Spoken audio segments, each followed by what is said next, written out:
I want to thank all of you for being here today as part of our regular Sunday morning activities at KTC. And it continues to be a source of great joy for me and everyone else here to see so many people in the meditation seats and in the chairs and everybody. It's just fantastic to see everyone here.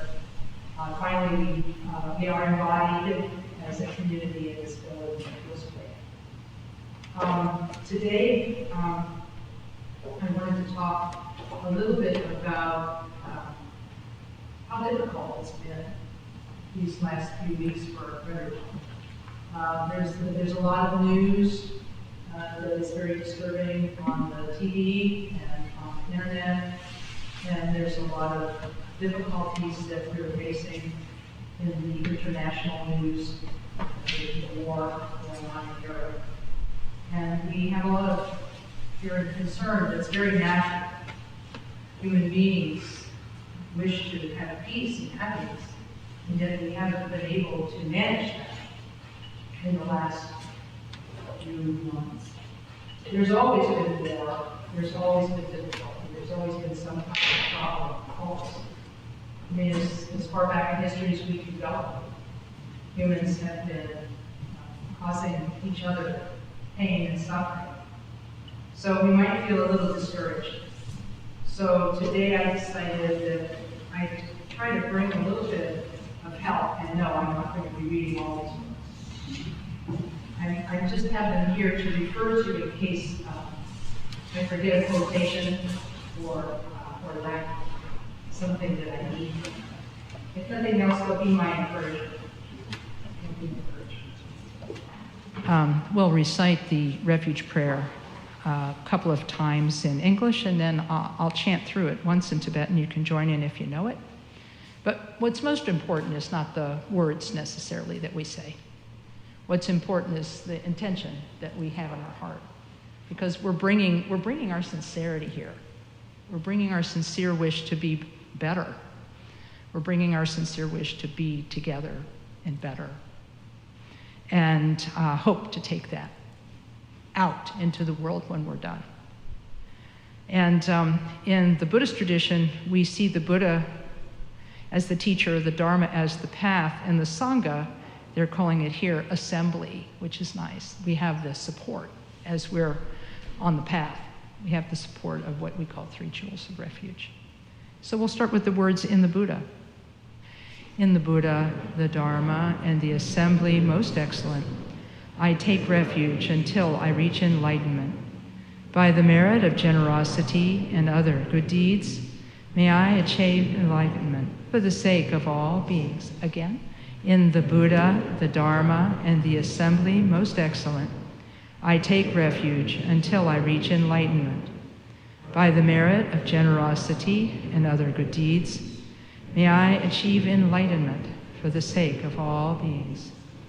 Thank you. I'll recite it in Tibetan now, and if you know it, you can join in, and if not, you can join in your heart and in your mind, thinking you dedicate this session to all beings.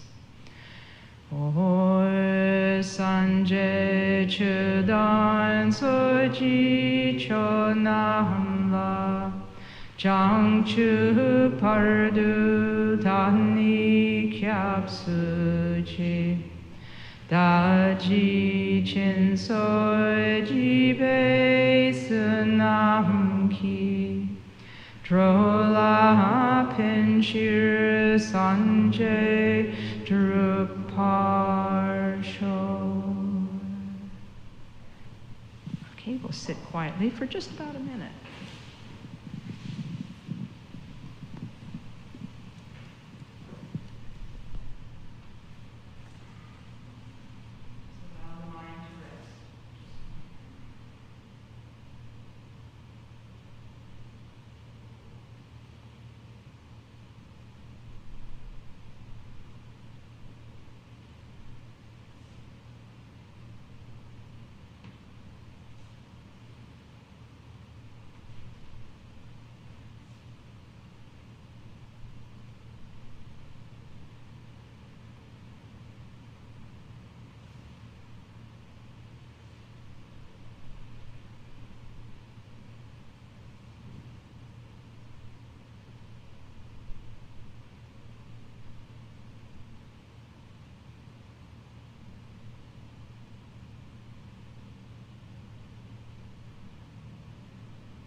Thank you. I'll start with a short prayer.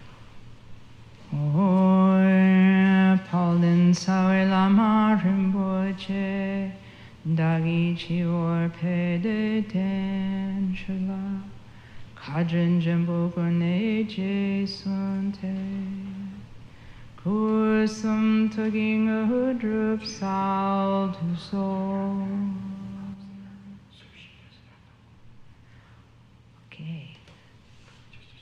Thanks very much.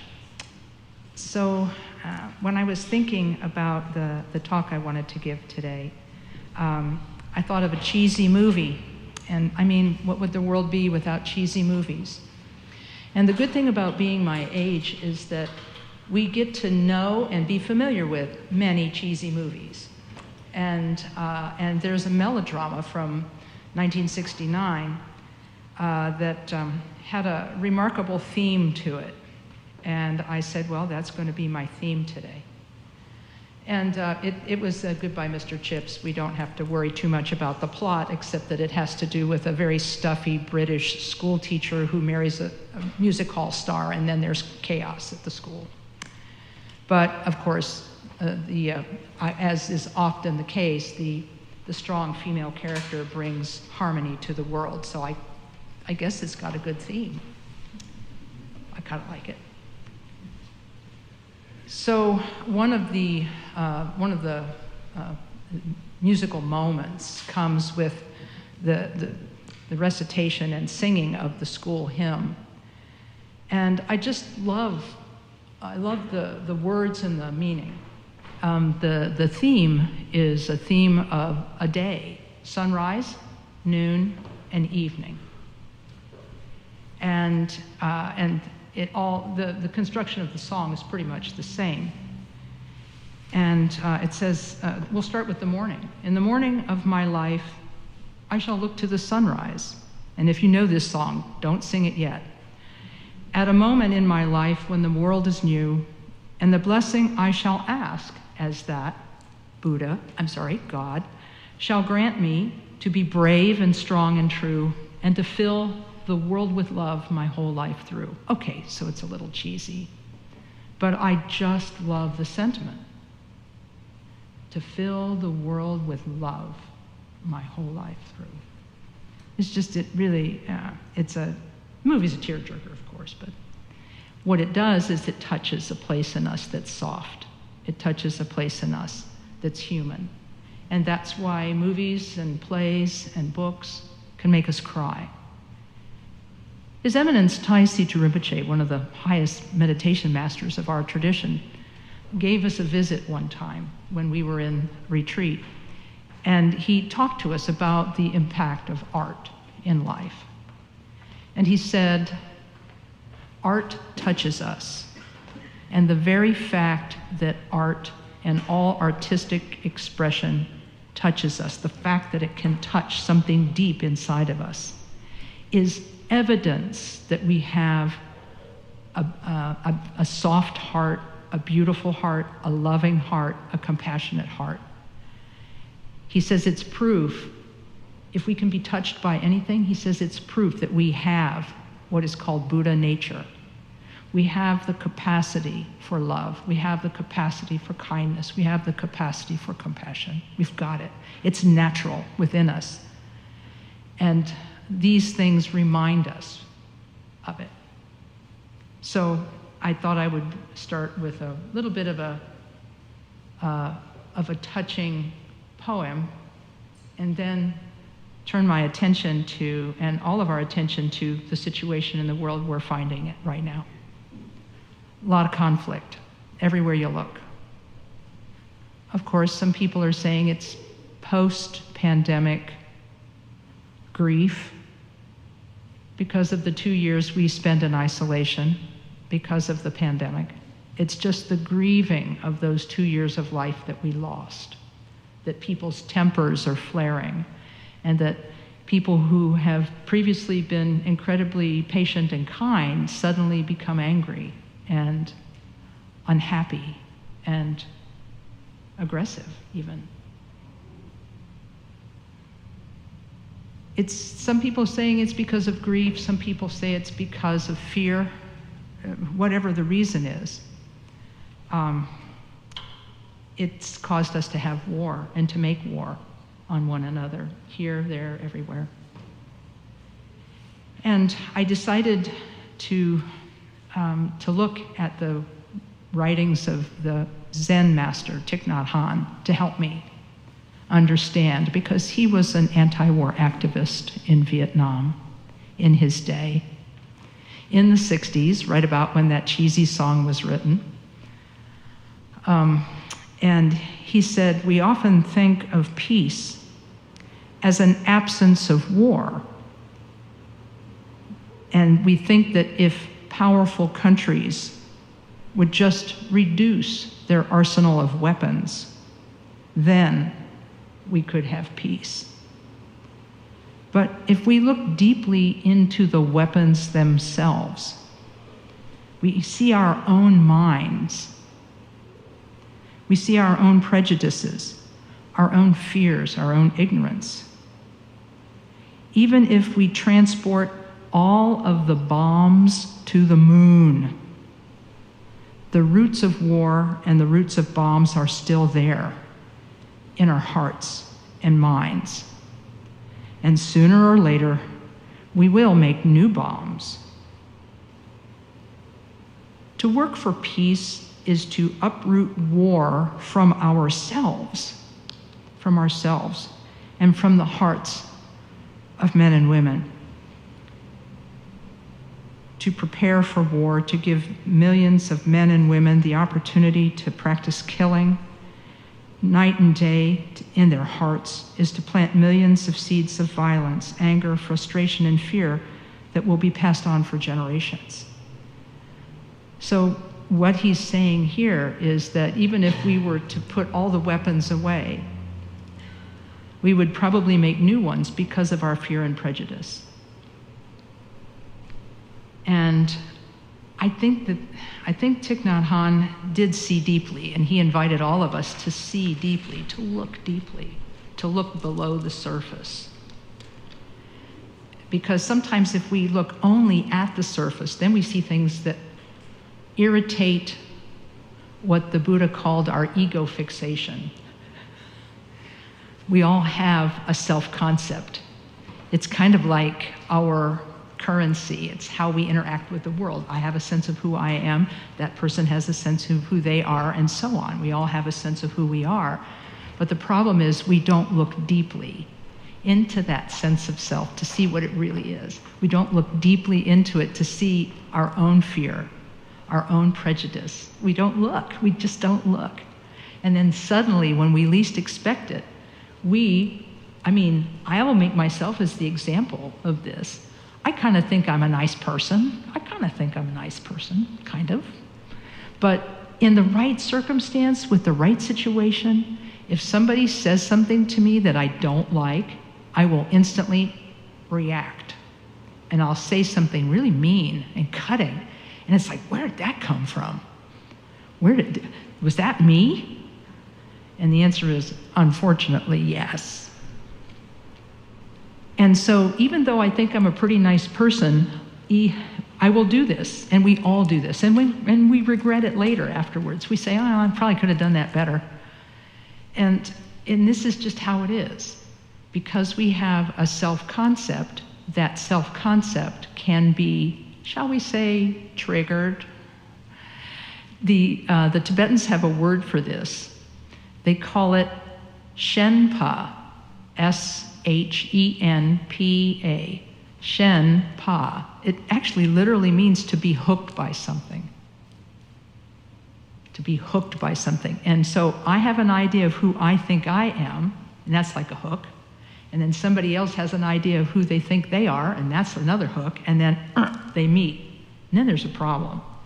You can actually even feel Shenpa. You can feel it. You know what it's like. You're having a good day. Car's going along, windows are down, radio's on, you feel good. And suddenly somebody calls you, or somebody in the back seat says, and comes at you real mean. And then you go, in response. And your eyebrows go together in the center of your forehead, and you get this like negative feeling. And then it leads you to say things out your mouth that are just a little surprising. And so this feeling of tension that that you feel before you even say, that's Shenpa. Congratulations, you have just recognized Shenpa. And recognizing it is actually the first step to peace. Recognizing that we have a self-concept that can be upset, and then watching ourselves do it. It's part of understanding the process of what the Buddha called the three mental poisons: ignorance, attachment, and aversion. Ignorance comes from the fact that we don't realize we're all the same. We don't realize that everybody wants to be happy. We just don't realize that. We're ignorant of the fact that everybody wants the same thing. We all want to be happy. We're ignorant of that. And so when we see something that we want it. And when we see something we don't like, we want to get away from it. And that's how we live our lives, in this constant cycle of ignorance, attachment, and aversion. And that this is why Thich Nhat Hanh said, until enlightenment for the individual and liberation for the individual from the, shall we call, the fetters or the bonds of self-clinging, until we get freedom from the bonds of self-clinging, this is going to be happening. And we have to recognize it and start working with it. Recognize it and start working with it. We have to find a way to interfere with the process of ignorance, attachment, and aversion. And that's where Buddhist practice comes in. When we do shamatha practice, that quiet sitting meditation, we actually begin to see the gaps between thoughts. There's a gap in between one thought when it ends and before the next one begins. We get to see that, and seeing that, we can see how thoughts lead to experience. Ideas, clinging, shenpa, the whole thing. And being able to see that, that's the value of meditation, is to see that. Also, when we do compassion meditation, we're training ourselves in a new normal and a new reaction. We train ourselves like athletes train themselves to perform their sport. We train ourselves to have a loving and kind reaction. And so this is what we do in Buddhist practice. And we also, I know this sounds a little strange, we also pray in Buddhism. People say, well, if Buddha isn't God, why do you pray? And the answer is, he's farther down the path than we are, and he's still around and wants what's best for us, so we ask him for help. And so we call upon the Buddhas and Bodhisattvas with prayers, both long and short, to help remind us of our Buddha nature. And one of the most famous of these mantras is Om Mani Padme Hum. Om, the first syllable, refers to the enlightened body of the Buddha. And Hum, the last syllable, has to do with the enlightened mind. In between are two names that evoke the Bodhisattva of compassion, known as Avalokiteshvara or Chenrezig. And so Mani means jewel, and it refers to our Buddha nature. Peme means lotus, and it is symbolic of compassion. And so through the compassion and skillful means of our Buddha nature, we can bring forth and nurture our own compassion. And so we need to be able to have both insight into our own motivations and insight into tools that we can take hold of to help us when shenpa arises in our mind. It's painful reading Thich Nhat Hanh's quotation. It's painful, it's a little painful to read his quotation and realize that the causes of war are in our own hearts. And that it's really painful to trace cruelty to ourselves. But we've all been there. We've all wanted to hurt someone because they hurt us. We've all been there. And part of the reason for this is the simple thought that I am different than other people. And I know I've talked about this before, so you'll have to indulge me. Sometimes we look at people and say, I don't like that person, or I don't like that person. They're not like me. We always tell ourselves the same thing. They're not like me. And the word for this in Tibetan, the feeling that this brings up in us, like they're not like me, they're different, is it's called ngajal. Ngajal. And it basically means arrogance or pride. And it literally means nga, Nga in Romanized letters. Nga means I or me. Jal means victorious. I victorious. It sounds like one of those old Latin novels. I victorious. And this is how we feel when somebody hurts us. We feel that it was wrong. We feel that it was unfair. And we feel they need to understand that and know that. And they need to see that we're right. So this is where conflict comes from. Ngajal and Shenpa. It all comes back to thinking we're different than others, but possibly a little bit better. Just possibly. Our teacher, Khenpo Karthar Rinpoche, had a very simple solution to conflict. He encouraged us to see the situation in a larger context and to repay what he called the karmic debt of conflict situations. I've told the story many times about how someone came to Rinpoche saying that they were being troubled by someone. And that this person was like weighing on their mind all the time, and they were just feeling really troubled. And what Rinpoche had to say about this, he said, it's because this person is troubling you because in a previous lifetime you had a connection. And in that previous lifetime, you made trouble for them, so they're coming now to make trouble for you, to repay, to come after you for a karmic debt they don't even know that you owe them. He said that happens sometimes. You'll meet somebody and you'll instantly like them. That means you had a good relationship in the past, he said. And there'll be some times when you meet people and you instantly don't like them, or they instantly don't like you, and it has to do with a negative previous relationship. And it's a real problem. It's real sad, because they don't even know why they don't like you. They don't even know why they oppose you. They just do.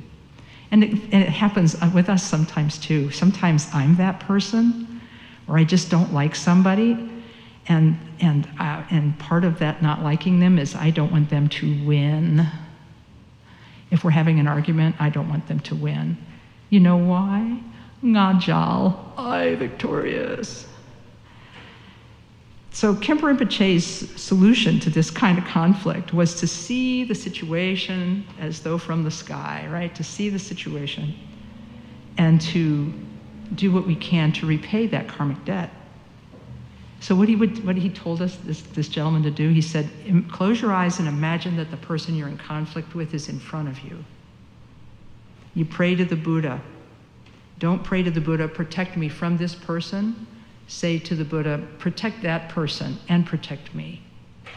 And then he said, you make a gift in your mind. You create a gift that has in it everything you have, everything you own, all of your merit, all of your goodness. And then he said, you send it as an imaginary gift to that person and imagine that it gives them happiness.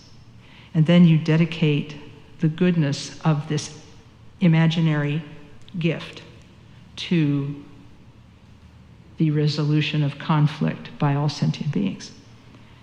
And as one person said to me when I taught this to them, hey, it's an imaginary gift. How could it possibly do anything? And I could just speak from my own experience, because I had to use this a few times in my life when I met people who didn't like me instantly. And I had to do this with them day after day after day. There was one person I did this practice for 2 years. And you know what? The other person didn't change. I'm sorry to say that. The other person, you can't expect that to happen. It's not like magic. But what it does do is it changes us on the inside. It changes that part of that person who's in us. You know, the part that like lives rent-free in our head. So it works on that. And so what happens then is that our subtle nonverbal cues toward that person begin to change, and that can actually allow something to settle. And that's how it felt to me. So that was Rinpoche's resolution for conflict. to do that is if there was interpersonal conflict. I mean, you and I, we can't solve the war in Europe right now. We can donate to people who need it. We can help shelter those who are fleeing from war. But what we can do right today, right now, is try to bring peace to our own hearts and our own minds. So, going along with the idea of songs, I have another song. It'll come in a few minutes. I just realized I got one more point to make, and then we're going to do some practice together for the world, because I think the world needs a little practice right now, so we're going to do a little practice for the world in just a few minutes.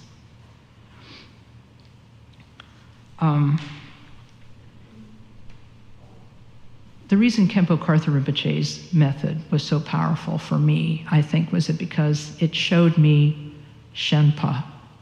It showed me Ngajal, my own being hooked, my own pride and feeling of superiority.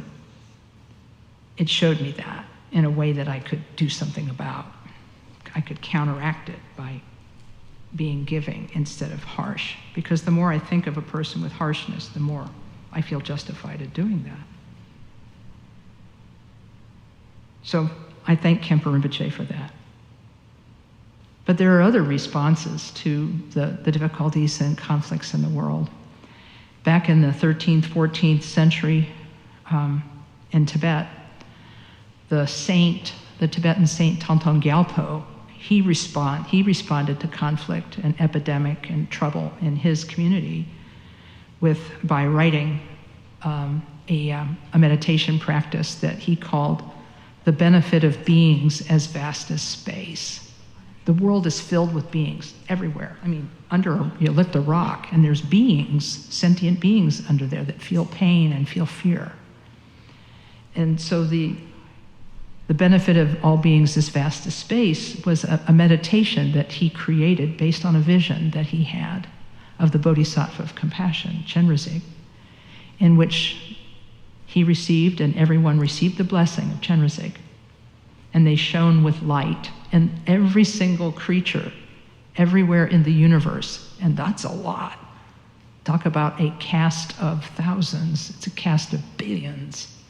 Throughout the universe, all of them turned into the Bodhisattva of compassion, made of light, shining with love.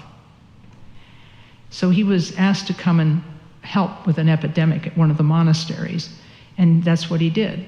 He sat down and he recited a prayer, "All my mothers, vast as space, take refuge in the Buddha.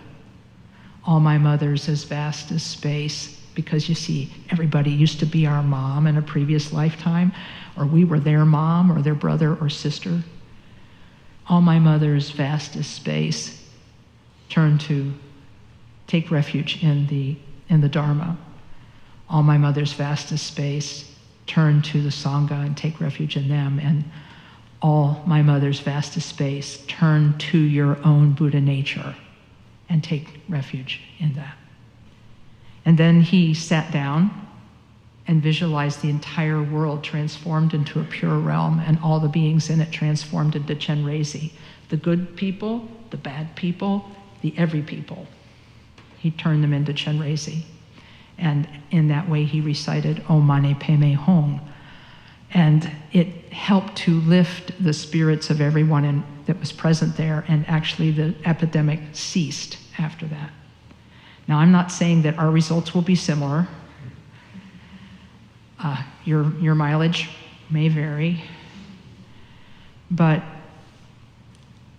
if we try, I'd like to try this meditation, this vast, for the beings, the benefit of beings as vast as space. It's on page 47 in your red book.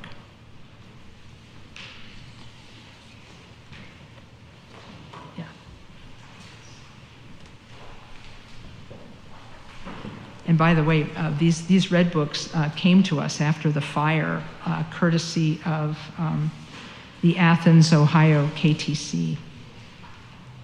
Thank you, Athens KTC. Okay.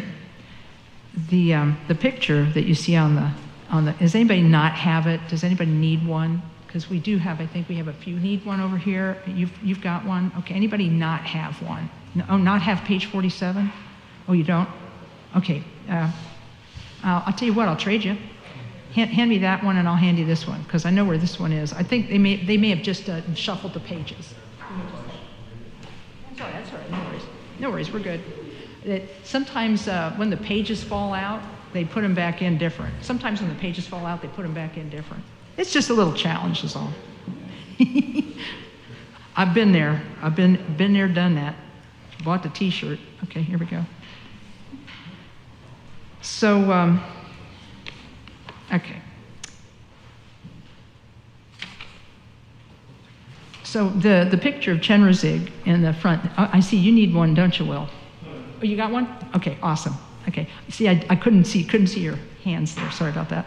Okay, everybody cool? All right. So we look at the picture of Chenrezig. He has 4 arms. Some people say, okay, that's weird. And I'll say, but hey, didn't you grow up in America where there's all kinds of pictures of people with wings flying around? Have you ever seen those pictures of angels? We all kind of grew up with that image. So like wings, extra arms, it's, 6 of one, half dozen of the other. So the symbolism of it is that such beings are beyond. They have powers and abilities beyond ours. That's what it feels like to me. And each of the 4 arms of Chenrezig stand for one of the 4 immeasurables: love, compassion, joy, and equanimity. He's holding in this center 2 hands a wish-fulfilling jewel, which is symbolic of our Buddha nature. Outer right hand is holding a rosary, and that symbolizes the continuous nature of his compassion. It's perfect. Nobody's left out. Not a single person is left out. In his outer left hand, he's holding a lotus. Right rosary, left lotus. And the lotus flower is symbolic of compassion. And his hair is perfectly shiny black, which has the connotation of being the source of everything. It's a beautiful color that shines, and it's all colors together. And it symbolizes his hair being black and being half on top of his head and half on his shoulders is indicative that enlightenment is singular. That's the top knot. And its manifestations are many, and that's the hair falling on his shoulders. Over his left shoulder, there's a deer skin. No, he didn't go hunting. This is symbolic. It's an imaginary animal. It's a legendary animal. It's kind of the Asian version of the unicorn in that it's called the Krishna Sara deer. It's so peaceful that it would lay down its life to benefit another. That's why he's wearing it as an ornament, because he has that powerful compassion. Again, his body is white in color and is shining with the 5 colors of light. All 5 colors are shining in his form. So it's really kind of cool. His hair is black, his body is white, and he's shining with all colors. So he's not any one thing, he's everything. And he's wearing silks and jewels, which symbolize the qualities of love and wisdom. So thinking that he's there in front of us, made of light, we'll turn to page 48. And we'll recite again in English, the Refuge and Bodhicitta prayer. In the Buddhas, the Dharma, and the Supreme Community, until I reach enlightenment, I go for refuge. By practicing the 6 perfections, generosity, and so forth, in order to benefit beings, may I achieve Buddhahood. We'll recite it a second time. In the Buddhas, the Dharma, and the Supreme Community, until I reach enlightenment, I go for refuge. By practicing the 6 perfections, generosity, and so forth, in order to benefit beings, may I achieve Buddhahood. One more time. In the Buddhas, the Dharma, and the Supreme Community, until I reach enlightenment, I go for refuge. By practicing the 6 perfections, generosity, and so forth, in order to benefit beings, may I achieve Buddhahood. Closing our eyes, we think that the form of Chenrezig in front of us dissolves into light and merges with us as a mist of light and blesses us. In this way, we have set aside all of our differences and difficulties and come to Chenrezig asking for help. I'm going to read the next part, and you can visualize as I'm reading it. On the crown of my head and the heads of all beings filling space, that's a lot of beings, upon a white lotus and moon disk, is the seed syllable Hri. Now, if you can't see Hri, you can see a small sphere of white light. From this letter appears the Supreme Exalted One, Avalokiteshvara, luminescent white, radiating 5 colored rays of light. He gazes with eyes of compassion. Of his 4 hands, the first pair are held palms together at the heart. The lower 2 hold a crystal rosary and a white lotus. He is adorned with garments of silk and precious ornaments and wears an antelope skin as an upper garment. He's crowned by the Buddha of Amitabha, the Buddha of boundless light. His 2 legs rest in the Vajra posture. His back is supported by an immaculate moon disk. He is, in essence, all the sources of refuge combined. So thinking that above the heads of our self and above the heads of all beings everywhere in this world, good people, people who do wrong, everything, every single being, the tiniest animal to the biggest animal, all of them have Chenrezig over their head. And we're going to ask for his blessing now by reciting the prayer of praise to Chenrezig 3 times in English. Lord, unmarred by imperfection, body white in color, whose head is ornamented with a perfect Buddha, gazing on beings with the eye of compassion, to Chenrezig I reverently prostrate. Lord, unmarred by imperfection, body white in color, whose head is ornamented with a perfect Buddha, gazing on beings with the eye of compassion, to Chenrezig I reverently prostrate. Lord, unmarred by imperfection, body white in color, whose head is ornamented with a perfect Buddha, gazing on beings with the eye of compassion, to Chenrezig I reverently prostrate. So we think now, having thus offered one pointed supplication, we think that light rays emanating from the Exalted One above our heads, Chenrezig, that it purifies all of our negative actions and all of our negative appearances and confused mental states, including our anger, frustration, unhappiness, fear, all of it. The outer environment becomes the Pure Land of Dewa Chen, which is called the blissful. All of the beings within, their body, speech, and mind, become the body, speech, and mind of Lord Avalokiteshvara, shining with all of that brilliant light of all the colors. Appearances, sounds, and mental states become inseparable from emptiness.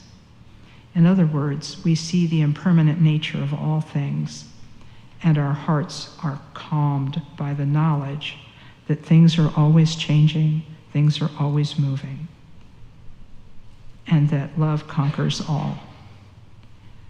We can recite together the mantra Om Mani Padme Hum three times through the melody, and then we can recite it quietly, thinking that the whole world reverberates, that everyone everywhere has been, just for a moment, transformed into their highest Buddha nature, and that they are radiating love throughout the world. I'll recite the melody, and you can join if you like. It goes like this. Om Mani Padme Hum, Om Mani Padme Hum, Om Mani Padme Hum, Om Mani Padme Hum, Om Mani Padme Hum, Om Mani Padme Hum, Om Mani